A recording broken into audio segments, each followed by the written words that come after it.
সম্মানিত আশিকের সুরেরাই, সৃষ্টির শুরু থেকেই দুইটা সম্প্রদায় আল্লাহ সৃষ্টি করেছেন।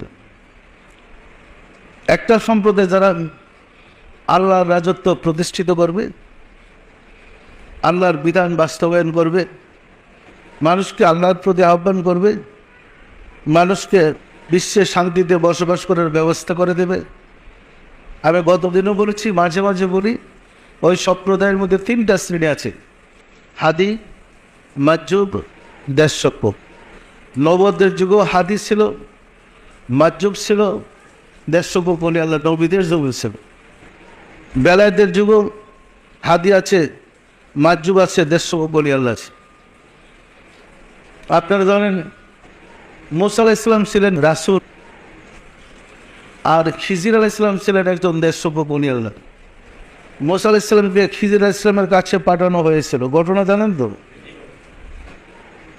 এবং রাস্তার মধ্যে তিনটা ঘটনাও ঘটেছে, যে তিনটার ব্যাখ্যা সম্বন্ধে মুসা আলাইহিস সালামের ধারণা ছিল না। খিজির আলাইহিস সালাম যখন ব্যাখ্যা করেছে তখন উনি অভিভূত হয়েছিলেন, ঘটনাটা আপনারা জানেন। তো মুসা আলাইহিস সালাম রাসূল, আর খিজির আলাইহিস সালাম তার জমানারই, উনি ছিলেন দেশক বলে আল্লাহ। উনি পৃথিবীর 7 জন আবদালের একজন আবদাল। ওনার সমরঙ্গের সারা বিশ্বে 7 জন আবদাল থাকে, উনি আবদাল শ্রেণীর ওলি আল্লাহ ছিলেন। যেহেতু মুসার সাথে খিজিরের সাথে একটা ঘটনা ঘটেছে, পবিত্র কোরআনে বর্ণিত হয়েছে, এই ঘটনা বর্ণনা হওয়ার কারণে সবাই খিজিরের নাম জানে। আরও যে 7 জন আবদাল আছে সবসময় থাকে, একজনের পর একজন নিচের থেকে প্রমোশন পায়, ওই র্যাঙ্কে যায়। মনে করে না যে একজন আবদাল সারা জীবন বেঁচে থাকবে। আমাদের মধ্যেই তাদের হায়াত মওত রিজিক এরকমই তাদের জীবন নির্দিষ্ট সময় পর্যন্ত চলবে, নিচের থেকে প্রমোশন পায় উপরে যাবে, এটাই বিধান। দেশক ওলিদের যিনি সর্বপ্রধান, আমাদের সেনাবাহিনীর প্রধানের মতো র্যাঙ্কটা, ওই র্যাঙ্কটাকে ওলি আল্লাহদের বাসায় অনেক উচ্চ র্যাঙ্ক দেওয়া হয়, মর্যাদা দেওয়া হয়েছে, যাকে বলা হয় কুতুবুল আফতাব।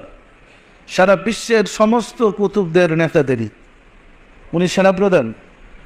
ওনার অধীনে 2 জন গাউস থাকেন, ওনার অধীনে 4 জন আওতাদ থাকেন, ওনাদের অধীনে 7 জন আবদাল থাকেন। এই 7 জনের একজন হযরত খিজির আলাইহিস সালাম। তাহলে ওনার সিনিয়র আরও কয়েকটা র্যাঙ্ক আছে দেখেন: কুতুবুল আফতাব, গাউস, আওতাদ, এরপর আবদাল। ওনাদের অধীনে নজিব, 300 নজিব নুকাবা থাকেন, ওনার অধীনে অসংখ্য কুতুব থাকেন। এই দেশক ওলিরা খুদার প্রশাসন। ওনারা আপনাদের মতোই ছাত্র, এক ভার্সিটিতে পড়াশোনা করেছেন, কমিশন র্যাঙ্ক পায়, ট্রেডিং নিয়ে আল্লাহর মনোনীত হয়ে দায়িত্ব নিয়ে আসছে। পার্থক্য এটুকু, তারা আল্লাহর কাছ থেকে শপথ করে দায়িত্ব নিয়ে আসছে। আর সাধারণ মানুষ একসাথেই সাধনা করেছে, ওই স্টেজে যেতে পারে নাই। যেহেতু আমরা এই সম্বন্ধে অবগত নই, সেহেতু আমরা মনে করতেছি যে যত বেশি আবাদতবন্দি করে সে আল্লাহর ওলি। ঘটনাটা এরকম না। ওলি আল্লাহর কোর্স আছে, ওই কোর্স কমপ্লিট করলে সে ওলি আল্লাহ। যেমন আর্মি অফিসারদের কোর্স আছে, একজন হিন্দুর ছেলে, একজন বুদ্ধর ছেলে, একজন খ্রিস্টানের ছেলে, একজন মুসলমানের ছেলে, এই 4 শ্রেণীর লোক যদি কমিশন পাইয়া কমিশনের ট্রেনিং শেষ করে শপথ করে আসে, সবাই কিন্তু সেকেন্ড লেফটেন্যান্ট। বলবে না তুমি হিন্দুর ছেলে, তুমি সেকেন্ড লেফটেন্যান্ট হইতে পারবে না। বলবে না তুমি বুদ্ধর ছেলে, তুমি পারবে না। আমি মুসলমানের ছেলে, আমি কমিশন পাবো, এমন কি? ওই কোর্সটা কমপ্লিট করলেই সে ওই রঙে চলে যাবে। পরিষ্কার না? পরিষ্কার না? তাহলে আল্লাহর ওলি হওয়ার কোর্স আছে, ওই কোর্স কমপ্লিট করলে সে যার ছেলেই হোক, সে আল্লাহ হয়ে যায়। ওই কোর্সটা মানুষকে আল্লাহ বানিয়ে দেয়, আল্লাহ প্রেমিক করে দেয়। এবং ওই কোর্স করতে করতে তাদের অন্তর্চক্ষু খুলে যায়। আল্লাহর সাথে যোগাযোগের 4টা রাস্তা আছে: এলহাম, কাশফ, ফায়েজ এবং স্বপ্ন। ওই কোর্স করলে এই 4টা রাস্তা খুলে যায় মানুষের।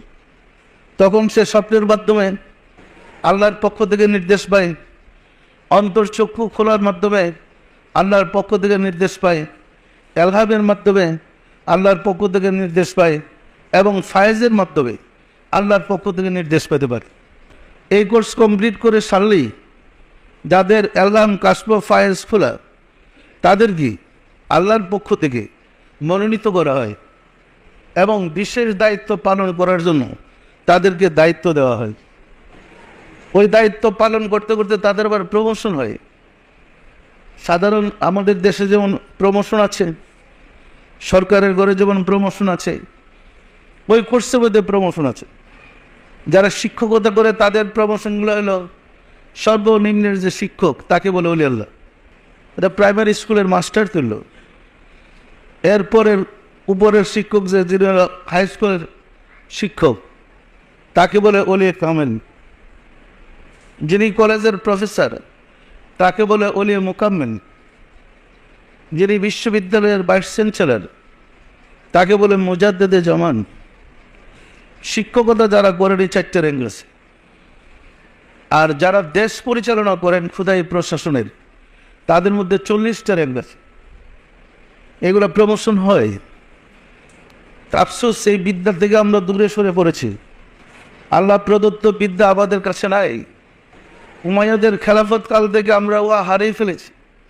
কারবালায় ইমাম হুসেন শাহাদতের মাধ্যমে ওই রাস্তাটা বন্ধ হয়ে গেছে, এই সাধনার রাস্তাটা বন্ধ হয়ে গেছে। ফলে আমাদের কাছে নামাজ আছে, রোজা আছে, কোরআন আছে, হাদিস আছে, ধর্ম আছে, সব আছে, কিন্তু রাসূল নাই। রাসূলের শিক্ষাটা নাই, রাসূলের প্রেমটা নাই। ফলে আমরা ধর্মকর্ম করে রাসূলকেও পাচ্ছি না, আল্লাহকেও পাচ্ছি না। কিন্তু নামাজের অভাব নাই, মসজিদ ভর্তি মুসল্লি, কিন্তু চরিত্রবান ব্যক্তি খুঁজে পাওয়া কঠিন।